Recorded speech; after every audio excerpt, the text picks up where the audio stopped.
My YouTube channel is AndrewSchrock, and it focuses on me.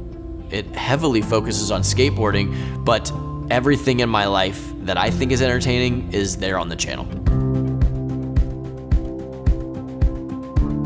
Funny fact, when it comes to business in my YouTube channel, I had no desire to start a business. I started getting comments saying, hey, you should make shirts. Hey, you should make skateboards. I wasn't against starting a business, I just didn't really have the honest desire, but I wanted to give my audience what they wanted. So when I started to see it being more and more of a potential thing that could create revenue, could get me somewhere that I wanted to be in life, that's when I reached out to Brian Ames and I was like, Brian, I need someone to run this with me. We started the business when we were in Andy's mom's basement. I grew up with the kid, he's my best friend, and we were able to move out of the basement. We moved into our first warehouse, and it was a very small warehouse, and we only lasted in that warehouse for maybe 8 months before we moved into a space that was 4 times the size of it. It was at that point I realized that this could have actually be a thing. Early on, we were called Revenge Skateboards, but we had a hiccup in the name. The people who had a trademark for Revenge said, no, we want money, and we were like, well, we'll just rebrand. So we had to just cease everything and rebrand and come back as Revive. And we didn't know how it was gonna go. So we hyped it up as much as we can, we made it dramatic, and then when we came back, it was wildfire.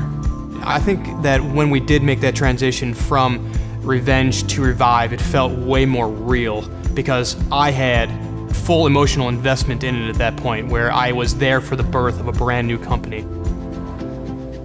When I was coming up with the branding of Revive, I wanted simple and bold, okay? Revive, it's easy to say, it's easy to remember. The word Revive is very positive. There's no questions on the spelling of Revive. I've been wearing red shirts for 20 plus years. That's weird, I know, only my wife knows why, there is a reason. And the red graphics are very indicative of his style and the vibe that he puts on his channel, and so it translates very nicely over to the YouTube space. Revive Skateboards is essentially me in the skateboard version. It just made sense, and sure enough, the red decks, they sell better. So when we make videos, we have to keep up the same energy that you would see in the company and the themes with the branding. To this day, Andy edits 95% of his videos. The brand that he kind of has is the way that he edits. I wanted to be exciting part, cut, get to the next exciting part, cut, and keep that machine going. And you make the branding the same way, the same vibe, the same feeling. The content drives the brand, and the brand drives the content. It's this back and forth relationship. They work off of each other. It's very natural. The biggest thing about our brand that helps the success of the company is that we let people in. When you watch our videos, you feel like you're there hanging out with us.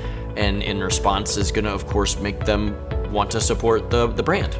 People started identifying with the people that are behind the brand, and once they started identifying with them, became emotionally invested in their lives, and they kind of wanted to come along for the journey with us. And we showed them from the beginning of a skateboard company with Revenge, through the name change. They want to see you get out of the basement, and then move into a bigger warehouse, and then build your own skate park. And when they see that journey, and they've supported that along the way, it's almost as if they feel like they're a part of it, and it makes you want to come back for more. So if someone were starting out, seeing a potential business from YouTube, I would say do your homework, ask questions, and don't give up. Andy and I joke all the time that we're not very talented skateboarders, but we're very stubborn skateboarders. You could try a trick 5 times and give up, or you could try 5,000 times. Eventually you're going to do it if you're stubborn enough.